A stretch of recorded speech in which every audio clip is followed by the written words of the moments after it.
And welcome to the SIAC sit down here on HBCU Game Day on this phenomenal game, man. I tell you what, the final score Albany State 14, Benedict 12. I'm Jamie Walker alongside Sly, the sports guy. And joining us, if you can see it on camera as well, Mr. A.D. Drew, not of his regular capacity, but definitely here in the building. We saw a phenomenal contest. Sly, give me your first comments. First of all, final score again. Albany State 14. Okay. Benedict 12. You know, your Columbia brethren. And the third time was not the charm. I was going to use that line. That was my line. I was about to use that line, Jamie. You took my welcome, and you took my third time, not the charm. My fault, man. You know, the welcome is definitely yours. But talk about it, man. But it is what it is, man. And this is quite honestly kind of what we expected. We expected this to be a defensive battle. We expected both defenses to come out and fight hard. And I hate to say it. Well, I don't hate to say it, but I said it. Benedict offense would let us down. And I think they did. They let us down, man. The Benedict offense let you down, and they could not muster up enough points on offense to win. You think if you're a defensive coordinator and your team gives up 2 touchdowns, that's it. You expect you to win that game. You expect to win that game if you give up 14 points. Doesn't happen today. It does not, man. It does not. AD, talk about it, man. Talk about it. 3 times a lady. Wow, man. This was such a great game. If you came here looking for a high-flying, high-scoring, fast-paced game, I'm sorry, you need to get a refund because this was not that game. This was a good old-fashioned slobber knocker type game, and I loved it, man. I really loved it. A couple of quick observations on the game. Number one, I think we spent more time in Albany State territory, i.e., Albany State could not drive the ball into Benedict territory than we did anything else in the entire game. Benedict had their opportunities. They did. But let's give the Albany State defense some credit. Yep. Not once, but twice when the Albany State offense faltered and gave Benedict a short field. And what I mean by short field, 2 times. Benedict got the ball inside the 30 and going to Sly's point, offense not being able to capitalize. Let's give the Albany State defense some credit. Held them to 2 field goals, which was crucial. Benedict only had 1 drive, which they did score the touchdown of, a 1 sustained drive. But we act like Albany State dominated the game offensively also. Benedict, Isaiah Knowles spent more time on the ground than he spent standing up in this particular game.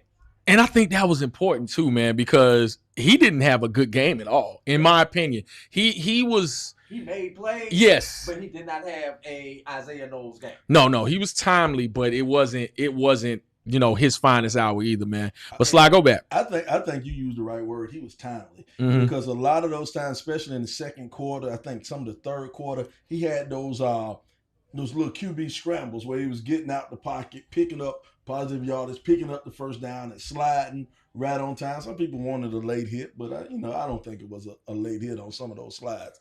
But he was very timely. He did what he needed to do to win and to lead his team to a win. Wasn't super impressive, but hey, it was good enough. Yeah. Also, I don't know if I came in when I talked to you guys at halftime, Jamie, but I know I mentioned it in the booth where I was at. I said somebody is going to step up and make a defensive play, and I remember specifically saying it again.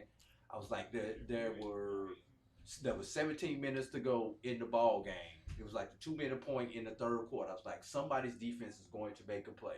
And wouldn't you know, it came down to the 2-point conversion where defense made the play. And a game like that, it just had defense written all over it. It really did, man. It really did. When it comes to both of these defenses, you got to give kudos to both of them, only because Not only because they're two formidable defenses. I think Benedict has been getting the praise all year when it comes to what their defensive line and linebackers have been and them really carrying this team. But they just could not overcome what was, I'm not going to.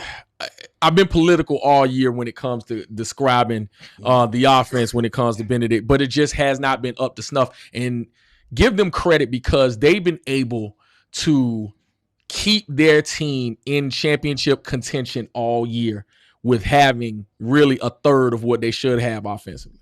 Look here, 46 yards total passing. 46 yards total passing. I don't care who you are. If it's a little league football, Pop Warner football, you're not going to win with 46 yards total passing. 140 yards rushing. They had 186 total yards. 186 total yards. Man, if I'm the defense, I'm lining them up like I'm lining the offense up like you remember Head of State when Bernie I do came out the train and started slapping folks. If I'm that defense, that's what I'm doing to the offense. I'm walking down the line slapping folks. You cannot do that to me after I play the type of game I played. You cannot treat me like that if you my offense. And here go the thing. I think. And I think I'm somewhat guilty of it. I hadn't gave Albany State enough credit on defense. Maybe Albany State is really just that good on defense. Maybe they are. Maybe they are really that good on defense. They've been doing it all year. So it ain't like this some anomaly where they stepped up this game on defense. No, Albany State's been doing it all year. So maybe I just ain't give Albany State enough credit.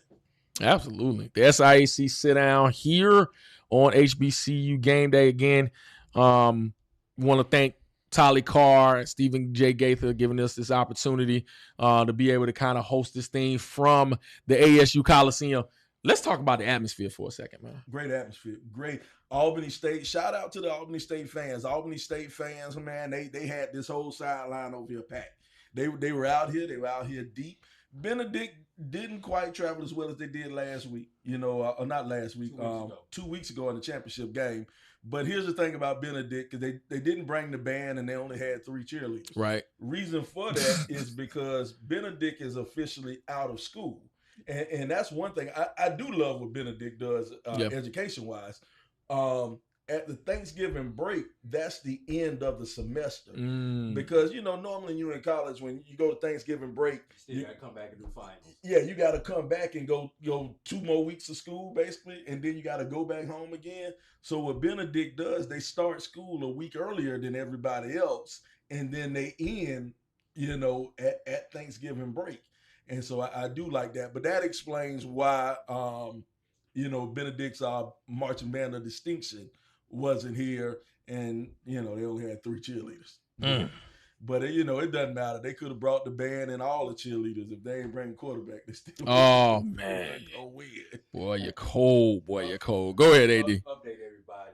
End of 3, Newberry 17, West Florida 17. Wow, so 17 all. Listen, what time in the game? End of 3. End of 3. Okay, so they still got a quarter to go. So that's gonna be important, man. West Florida is the second place second seed team in the region. So it'll be interesting to see who Albany State will host. Listen, man, it's been some big things for the SIAC and from a historical perspective. AD, talk about some things you observed as well, man. You talk about from the SIAC? Yeah, just attendance and all that. Well, let's just start with let's go back to the basic. 3 teams in. 2 teams in the regional semifinals, man. I mean, this is historic. And can I just get this out here? Go ahead, put it out there. When you get 3 teams in the regional, I'm sorry, y'all. They weren't trying to get rid of us. Mathematically, somebody has to play. If they don't play in the first round, somebody has to play in the second round. Just mathematically. Yes. I just want everybody to say that no, they weren't trying to get rid of one of the HBCUs. No, you just could not avoid it. But great job by the SIAC office, understanding the unique dynamics of this week. With school being out, Thanksgiving break, coming down and supporting Albany State with operations this particular week. Part of the reason why I am here officially. I was here officially as part of the SIAC contingent that came to work this game. But just that. You know what else I saw, Jamie? What else? Slide. I saw a little bit of orange and green up in here. I wasn't gonna do it. I was not. You saw some Raptors hanging around. Well, those who didn't make the trip to Mississippi came to support their fellow Raptor. That's why I'm bringing that up. Great point, man. Only 90 miles away. Yeah. So I did see some this, and shout out to those just people who were in the area coming out and supporting these two teams. I mean, the unofficial Division II HBCU championship was decided here. Voters don't have to worry about it now because there was a lot of people talking about if it was going to be a 2-1 split, how they was going to vote on this game. Now it's pretty unanimous. Albany State is the HBCU Division II absolutely national champion. So just great job, Albany State, getting everything done under these circumstances. Those very few students on campus, just loving it. They've got a basketball game here tonight. So oh wow, okay. They still not done here on campus. So people giving up their Christmas break. I mean Christmas break. Their Thanksgiving break. Listen, man, I'm already thinking about Christmas break. Was that Blue Jacket for life? He said, "What was the attendance now on the?" Officially, it was just shy of 1,600. I don't believe that number. I think it's more than that. Let me tell you what the attendance when it comes to D2 playoffs, they actually have to count paid scan tickets. So all the comps that we normally give out on a game that count into our attendance for regular season game do not count for Division II playoffs. Gotcha. So that 1,500 was truly 1,500 paid people that attended this game. Oh. Yeah, you know they had a couple hundred sneak through the gate somehow, slide through the gate somehow, But yeah, But it didn't look like 1,500. No, it looked like a whole lot more than 1,500. It looked like you had about at least another 500 to 1,000 boys. Yeah, I would have said probably about 3,000 was in here. Yeah. I don't know how much this stadium holds, but I want to say around 6,000 seating capacity. Yeah, so I would definitely say halfway because you had this side over here pretty much full. The home side was pretty much full. The visitor side was very sparse. Yeah, visitor side you had some free space to stretch out if you wanted to. Yeah, you did. You could have stretched out on the visitor side. You could have laid down on the whole bench. Yeah, everybody could have laid down because they was in the sun too. So they definitely could have laid out. Exactly. But just some of the things though that I saw, man. I'm impressed by Albany State, and every time I see Albany State shows me a different little facet of their team. Like last week, Isaiah Knowles had a really good game, and he also rushed for like 90 yards last week also. This week, he threw for 244. But he had great timely scrambles. When they needed the scramble, he was there. And one thing I like about Isaiah Knowles is he makes that pass when he needs to make that pass. When Albany had that ball on the last drive and it was third and second and long or something, and he threw that pass over the top for the first down, he's there. He makes that right pass. And I don't know who they're going to play. I don't know if they're going to play West Florida or they're going to play Newberry. But I saw Newberry, and Newberry has a quarterback who will not make a mistake. No, he does not. I think not Sharpia. Yeah, that kid can throw the ball. He is up, I think, for the Harlan Hill Award, along with Isaiah Knowles and Sharpia. To talk about, let me see. We all of a certain age. Remember Top Gun? The first time we talked about Iceman. If you ever saw the movie, he didn't make mistakes. He flew flawless in the planes. That's Sharpia. I think going into last week's games, what was it? 23 touchdowns, 1 interception. 1 interception. So then the interception he threw against Kentucky State. He threw an interception against Kentucky State, but literally he threw it and a defensive lineman was being blocked was being blocked, and the offensive lineman kind of pushed the defensive lineman up, and it hit the defensive lineman and it just fell straight in his hands. Yeah. So it was like, I don't even know how to explain that interception. The worst place ever. In his hands. But look, man, hey, it happened to work out that time, man. That's an AC sit down here on HBCU game day. Go ahead, AD. I was going to talk about some of the defensive stats for Albany State. Aiden Hemming had 8 tackles on the day. Ruffin had 5 tackles on the day. Luke Rose with 7 tackles on the day. So great job there by the Albany State Golden Rams. Let's see, Drayton picked up a sack on the day. So there was just a great defensive effort there by the Albany State Golden Rams. So, but here's the thing that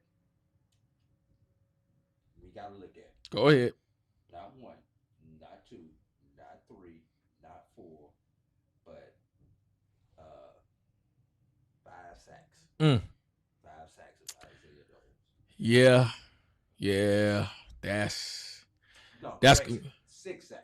But you give a lot of that though. It's just Benedict. I'm just gonna be honest. Some of them were cover sacks. Some of them were just line breaking down. And I can't talk about West Florida because I hadn't seen West Florida up close and personal.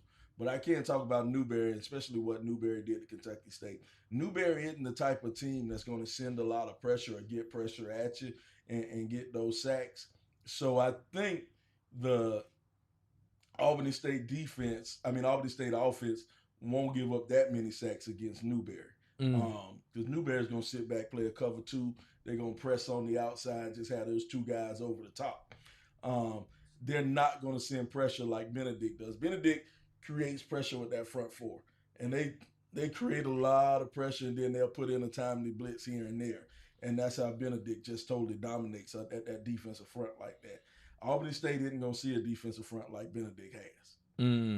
Wow. And that's a great point.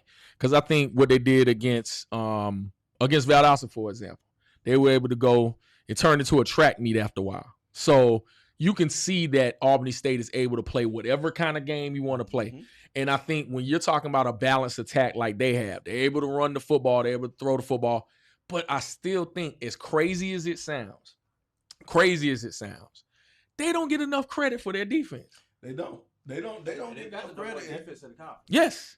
And I think that's the problem. I think because Benedict does it in style, it looks good when Benedict does it. That's why Benedict gets more credit for the defense. But Albany State, they just go out there and shut you down. Yeah. They'll go out there and shut you down.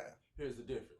Benedict's defense will score on you. Yeah. Albany State's defense will just stop you. Right. And I think that's what the big difference is. That's why Albany State looks a little bit sexier on defense. Benedict looks a little bit sexier on defense than Albany State does. In preparation for this game, it was a whole lot going on as far as looking at them defensively. Just wanted to look into just a little more of what they did and some things to look for. Forget the front 4 for a second for Albany State. The back 7 is between the linebackers, and the corners, and the safeties. Man, they are of the no-fly zone for real. You're not going to just throw over the top on them. And I think, Benedict got a couple of shots downfield on some flag routes, but otherwise, you're just not going to sit back and throw the ball on them. And I think that bodes well, especially with these pass-happy teams that are coming up. Look, man, I guess, and we're not gonna wind it down right now, I guess, per se, but can Albany State get in the semifinals and finals? I'm gonna ask it early. Well, here's the thing. I think it bodes well for Albany State next week because they're playing. Whoever they play, they're gonna play a team that likes to throw the ball. Right. All right. Whether it be West Florida or Newberry, and I think that plays into the hand of Albany State. Now, Albany State hadn't faced a team that's just going to run straight at them. And what happens when you get to, these finals and Final Fours, you get deeper in the playoffs, you find teams that like to run the ball. These Russian teams are the teams that usually make it to the finals. So I don't think Albany State's seen that downhill Russian attack like that. Well, I don't know. They played Allen. Yeah, they did. They played Allen. They did. And they locked Allen down, and that's what Allen liked to do. So I really think Albany State, the way their defense is set up, they can make a run.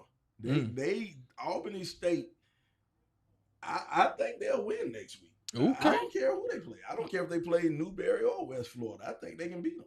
Tell it. And here's the other thing, Sly. You mentioned about what the other teams can't do. Let's talk about what Albany State can do. Albany State can run the ball and be in the two-headed, three-headed monsters that they have. Isaiah knows with timely scrambles, off-schedule plays. Yes. You know, that's the other thing that they have to their advantage that they can do. Albany State, if Albany State can get up on these teams next week, Albany State knows how to take the air out the ball. Yeah. So we saw it today. Albany State took the air out of the ball in the second half. I even commented on air, man. Where was this offense of Benedict's for 3 quarters that they ran on that last on the second to last drive, or the last drive they had? I mean, Jackson Jensen was throwing the ball. David Smith was running the ball downhill. Where was that all game? I mean, it was the wildest thing ever, but it just talks about the inconsistencies that they've had on offense really the entire year. I think they broke out against Tuskegee and had one more game. I think they had a really good offensive output. They played Clark. See, here's the thing, and I think we got served fool's gold. We got a little bit of fool's gold because against Tuskegee, they kind of bust out on the scene. But you're going to look at the type of team Tuskegee was. Yeah. Look how Tuskegee ended up. Tuskegee wasn't that good. All right. So you get served a little bit of fool's gold against Tuskegee. The next week you come and play Clark. They beat Clark, but you got to remember the defense scored 3 times and they had a special teams touchdown also. And then they beat Clark with a few big plays. They had a couple of deep bombs that knocked Clark out of here. So the offense still wasn't very good. No. The offense only scored, I think, 14 or 17 points against Clark. This is true. So now, we got a little bit of fool's gold. We got some fool's gold, and we thought the offense was better than what it was. And then the last 4 or 5 weeks of the season, you saw what the offense really was. Absolutely. And, Absolutely. I just got to remind you, my guy, I work for Morehouse. He does work for Morehouse. He does. AD got like 7 schools, by the way. Morehouse need to find a tight end. Oh, see. Morehouse got to go and find a tight end. Yeah, go stepping.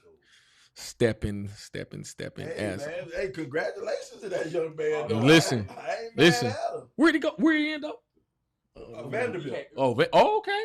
Vanderbilt. Wow. But no, seriously, anytime that that you say what you want to about the transfer portal, but anytime you have one that actually takes a step up in class like that, you have to feel proud as a program that they were able to get the looks that they needed out of your program. Especially an academic institution like that, man. You're talking about comparable. Academic. Yes, you are. So yeah, man, it's crazy. But SIAC sit down here on HBCU game day. We are here, Sly Williams alongside AD Drew, and at the rear is Marvin James, man, my broadcast partner, man. The sports guy Marv in the building. Listen, of course you gotta hear that. He all in purple and old gold. But listen, when it comes to just what this has been, man. This has been such an outstanding showing for the SIAC. It has. This is the commemoration of everything that Dr. Anthony Holloman wanted to do when he changed up the division format, the playoff format. It's been great, man. It's been outstanding. And this is what you wanted to see. And a couple of things fell into play as well when it came to them dividing up the regions and not putting both HBCU conferences in the same region. It's been phenomenal. But I think this is something that is the dividing up the regions, the sub-region 1, sub-region 2. And I think that's going to bode well for the SIAC and the CIAA. Yes. Because so many times you would have, if just take this year's scenario, Benedict or Virginia Union might not have got in the playoffs. Right. And Kentucky State did And not have Kentucky a chance. State definitely wouldn't have got in. Yeah. Kentucky State definitely We were would just have. talking about that when we was coming out of the other room. Obviously, Albany State would have been in. Mm-hmm. Johnson C would have been in. Mm-hmm. Yep. And then you flip a coin between Benedict and Union. Mm-hmm. I honestly think Union would have gotten in because they had a split against Johnson But C. they had two versus a Benedict who lost to the same team twice, just based on how they had did things previously. Right. That's but I mean, and like I said, we splitting hairs right now. Mm-hmm. But just based on their previous history, that's how I think it would have rolled if they would have all been in together. Also, what helped is the dismantling of the Gulf South. Yep. Because you know, in the past, when Gulf South had teams, one of them, at least one, if not them other two bids, would have went to a Gulf South team. Yep. Well, the one at large probably would have went to another Gulf South Yeah. team. And then you also have to factor in we went from 7 to 18, so that was just automatically a new opportunity that was there. So it is what it is, though. I love the change, and you talk about Dr. Holloman and what Dr. Holloman did, getting rid of the divisions. He did that 2 years ago. I think that was great. Yes. I think that was great. Now I don't think it would have affected us. I don't think somebody forgot to turn their ring off. I don't think it would have affected us this year because, well, I don't know. Albany State and Benedict would have been in the same. Same. Yeah, they would have been same. They would have both been in the East. Yeah, you would have had Kentucky State would have been on the other side. Yeah, that wouldn't have been a totally bad matchup to see that rematch. You basically be seeing a rematch. But if you had that, I don't know. If you had that rematch, Benedict might have still made the playoffs. May have. They may. I don't know. We can say might have, but anyway, it don't even matter no more. It don't even matter. I think it's a great thing. I've never been one when you have all these super conferences like this, when you have conferences that have so many teams. I am of the mindset of when you set that conference up, you should have, 4 rivals that you're going to play every year. And then you just throw all the other teams into a bucket, and that's how you set up your schedule, home and away, every 4 years or however many years that it takes to rotate around. But you will have just that one bucket, and you take the top 2 teams out of the conference. I just really like that. I like that format. Yeah, I mean, I do, man. And despite, you always want more teams. And despite, maybe the misfortunes of some conferences, the SIAC has definitely been a benefactor, man. We're looking for more things to come about. We're going to wrap this up. I see Blue Jacket for Life talking about now it's time for the SIAC basketball to step it up, increase the tempo, getting better 3-point shooting to compete against the Sunshine Conference. I'm old school. I'm an inside-out guy. You say better 3-point shooting. I want to see him able to work on the inside and then work your way out. I need more dominant post play. I'm going to let the basketball coach comment. Go ahead. Let me tell you something about that Sunshine Conference. I don't know what it is, but they have a way of recruiting basketball players in that particular conference that we have not been able to break the formula yet. While our top team is good, they have 4 or 5 teams comparable to our top team. That's why that Sunshine State Conference usually does so good. That's why they usually the #1 seed. So there's a new formula for basketball. Hopefully this will improve our seeding with us having more conference games. But it's just overall we just got to get when we have those opportunities, and we played these schools out of conference. We got to win those games. Yes, it's just that simple. When we play Gulf South out of conference, Sunshine State Conference, whoever it is in basketball, we've got to win the games. And traditionally, the SIAC has not been winning those games on the regular. Now, you brought up something. Now, we flip back to football real quick. You're talking about winning games out of conference. Now, with the Gulf South, doggone near dismantle, with 4 teams, I think that opens up a spot for our out-of-conference play. Now, everybody knows me. I do not like the D2 schools playing the D1 schools out of conference. I understand why it's done. Don't get me wrong. I understand why it's done. You have some traditional rivalries, you know. That Tuskegee, Alabama State, it's a traditional rivalry. I get why it's done. You have those regional rivalries, Miles, Alabama, A&M. I understand why it's there. I just don't like them. But now that you have the Gulf South down to 4 teams, they have a whole bunch of out-of-conference spots left open. So now you can play a Gulf South team in your out-of-conference schedule, and that increases your strength of schedule. Let me throw this out there to you, because there are actually 13 teams in the SIAC. That means every week when you have a full conference schedule, there's at least one team that's off. Well, if there was some type of scheduling alliance, that would help if that 13th team could play a Gulf South team. Except for one thing, Sly. When the shoe was on the other foot, they would invite us to dinner. Now it's no fun when the rabbit got the gun. You're right. I ain't mad at you. Listen. It sounds good on paper. I ain't mad at Go you. back and look at the history. I ain't mad at you. Not at all. Not at all. Well, fellas, any last comments? AD, we'll start with you. I'm trying to get the same. Oh, I keep getting refreshed, but I keep getting the same score. That last score. Yeah, so we have no update on that score. I don't know if anybody is watching that game. So somebody watching that game, put it in the chat. See if we can get see if I can get an update on that game. But whoever it is, I'm just happy it is going to be here. Yes, for a couple of different reasons. Oh well. Let's start off with the basics, dog. That means Jamie will probably be working again next week. Hey, man. And so will I. Now here's my thing. Now I'm not gonna lie to you. The dream matchup for me would be a Benedict playing Newberry. Now that would have been. You'd have gone home. I mean, I get a chance to go home. I go to Newberry, watch the game. Now that would have been a huge matchup for the state of South Carolina. I truly think if that matchup happened, they might not have been able to play it at Newberry.